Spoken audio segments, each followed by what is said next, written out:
여러분, 우리 삶이 사실은 보이지 않는 패턴들로 가득 차 있다는 거 혹시 알고 계셨나요? 오늘은 바로 그 숨겨진 규칙들, 이 패턴들이 어떻게 우리 세상과 생각을 움직이는지 그 힘의 정체를 한번 파헤쳐 보려고 합니다. 자, 그래서 오늘은요, 먼저 우리 주변에 널려 있는 아주 일상적인 패턴에서 시작해서 우리 뇌가 도대체 왜 이렇게 패턴을 찾도록 진화했는지 알아볼 거고요. 그 다음엔 이 패턴을 언어로 만드는 법, 그리고 이걸로 진짜 불가능해 보이는 문제를 어떻게 푸는지까지 한번 쭉 따라가 보겠습니다. 마지막엔 세상을 보는 새로운 눈을 갖게 되실 거예요. 자, 첫 번째 이야기입니다. 우리 주변의 패턴. 근데 패턴이라고 하면 뭔가 좀 복잡하고 수학적인 거 아닌가? 이렇게 생각하실 수도 있는데요. 전혀 그렇지 않아요. 사실 우리는 매 순간 패턴을 느끼고 경험하면서 살아가고 있거든요. 아주 평범한 누구나 공감할 만한 순간들 속에서 한번 그 개념을 찾아볼까요? 예를 들면 이런 거죠. 길을 걸을 때 보도블록을 굳이 하나하나 눈으로 보지 않아도 내 발이 신기하게 다음 블록이 어디 있을지 딱 알고 있는 것 같은 그런 느낌. 다들 느껴보셨죠? 이게 바로 우리 몸이 이미 패턴을 직관적으로 읽고 있다는 증거예요. 아니면 이런 건 어때요? 욕실 벽에 쩍 깔린 타일을 보면 뭔가 마음이 편안해지고 질서정연하게 느껴지잖아요. 왜 그럴까요? 바로 우린 뇌가 본능적으로 이런 질서를 좋아하기 때문이에요. 규칙적인 배열을 보면 예측 가능하다 싶어서 안정감을 느끼는 거죠. 이런 건 자연 속에도 널려 있습니다. 바로 나비의 날개처럼요. 우리가 나비 날개를 볼 때 본능적으로 가운데 선을 찾으면서 그 대칭적인 모습에서 아름다움을 느끼잖아요. 이것도 우리 뇌가 정말 좋아하는 아주 근본적인 패턴 중 하나랍니다. 자, 지금까지 말씀드린 보도블럭, 타일, 나비 날개, 이 모든 걸 관통하는 핵심이 바로 패턴입니다. 그럼 패턴이 뭐냐? 아주 간단해요. 어떤 규칙에 따라서 반복되는 형태나 흐름, 이걸 패턴이라고 하는 겁니다. 방금 본 타일처럼 공간에서 반복될 수도 있고 봄, 여름, 가을, 겨울처럼 시간 속에서 순환할 수도 있는 거죠. 자, 그럼 두 번째 이야기로 넘어가 볼게요. 그럼 우리는 도대체 왜 이렇게 패턴을 잘 찾아내는 걸까요? 그냥 우연일까요? 아니요. 여기에는 아주 근본적인 바로 생존과 관련된 이유가 숨어 있습니다. 생각해 보세요. 패턴을 읽는 능력이 그냥 똑똑해 보이려고 있는 게 아니었어요. 우리 조상들한테는 이게 말 그대로 생존이 걸린 문제였거든요. 저 발자국은 위험한 맹수의 것인지 아니면 사냥감의 것인지, 이 버섯은 먹어도 되는 건지 아니면 독버섯인지, 저기 뜬 구름 모양을 보고 비가 올지 안 올지 예측하는 것까지.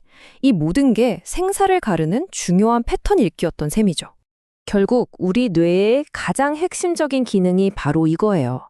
온갖 정보로 뒤죽박죽인 이 세상을 그냥 내버려두는 게 아니라 어떻게든 이해 가능한 구조로 바꿔버리는 것. 뇌는 끊임없이 새로운 정보를 받아들일 때마다 과거의 경험이라는 폴더에 착착 정리하면서 혼돈 속에서 질서를 만들어내는 거죠. 일종의 정보 정리 전문가인 셈이에요. 자, 이렇게 본능적으로 패턴을 읽던 인류가 이제는 이걸 좀 더 체계적으로 다루기 시작합니다. 어떻게 이 본능을 공식적인 언어로 만들었을까요? 세 번째 이야기, 규칙의 언어입니다. 수학. 이 단어만 들으면 머리 아프신 분들 많죠?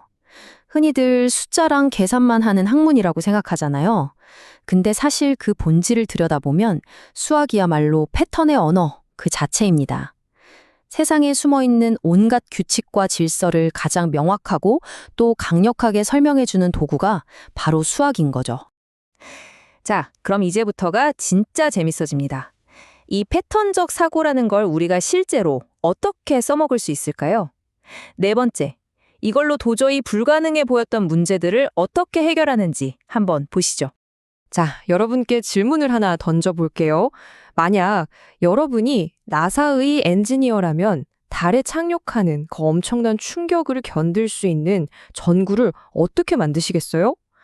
이게 바로 아폴로 미션을 준비하던 엔지니어들이 실제로 부딪혔던 아주 골치 아픈 문제였습니다. 문제의 패턴은 아주 명확했어요. 우주선이 달에 쿵 하고 착륙할 때마다 그 충격 때문에 전구 안에 있는 얇은 필라멘트를 감싸는 유리가 그냥 박살이 나버리는 거예요. 매번, 예외 없이요. 이 착륙하면 깨진다는 반복되는 실패의 패턴을 도저히 끊어낼 수가 없었던 거죠. 그런데 그때 한 러시아 과학자가 정말 말도 안 되게 간단한 조언을 합니다. 그냥 유리 없이 쓰면 되잖아요? 네? 이게 무슨 소리일까요? 바로 관점의 전환이었어요. 문제는 전구가 약하다가 아니라 환경이 다르다는 걸 깨달은 거죠. 생각해보니 달에는 공기가 없잖아요. 필라멘트가 산소랑 만나서 타버릴 일이 없으니까 그걸 막기 위한 유리 덮개 자체가 애초에 필요가 없었던 겁니다. 와, 대단하죠? 방금 본 것과 같은 이런 관점의 대전환이 바로 트리즈라고 불리는 문제 해결 방법론의 핵심입니다. 트리즈를 만든 사람이 전 세계의 수많은 특허랑 발명품들을 싹 다 분석해 봤더니 엄청난 사실을 발견했어요. 뭐냐면 대부분의 창의적인 해결책이라는 게 완전히 새로운 게 아니라 사실은 약 40개 정도의 핵심적인 발명 패턴을 계속 돌려 쓰는 거에 불과했다는 거죠. 그러니까 트리즈의 핵심은 이거예요. 겉보기엔 전혀 다른 문제 같아도 그 문제를 해결하는 근본적인 원리, 즉 패턴은 같을 수 있다는 겁니다. 예를 들어 볼까요? 안경점에서 초음파로 안경 닦는 거 보셨죠? 물에 미세한 진동을 줘서 먼지를 떼어내는 거잖아요. 또 어떤 수영장은 전기 분해를 이용해서 스스로 깨끗하게 만들어요. 이 둘 전혀 달라 보이지만 파고들어 보면 물에 어떤 물리적인 원리를 적용해서 세척 효과를 낸다는 똑같은 패턴을 공유하고 있는 거예요. 자, 또 다른 진짜 재미있는 사례가 있습니다.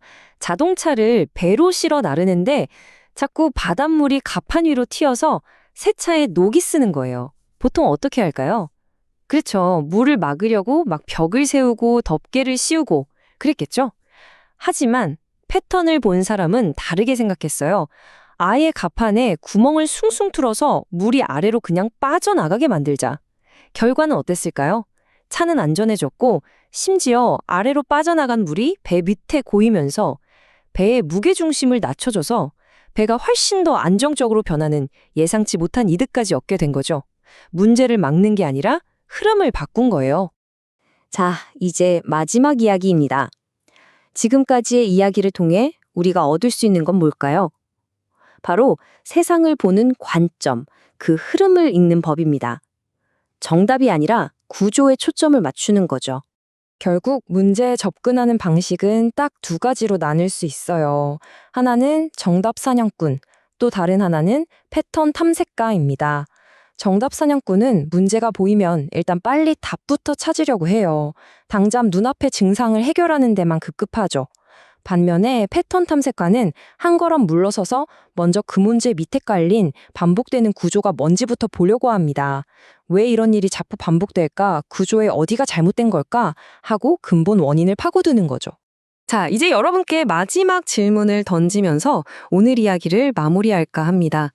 앞으로 여러분이 어떤 어려운 문제나 도전에 부딪혔을 때 여러분은 정답을 찾으시겠습니까? 아니면 그 문제의 패턴을 먼저 찾으시겠습니까?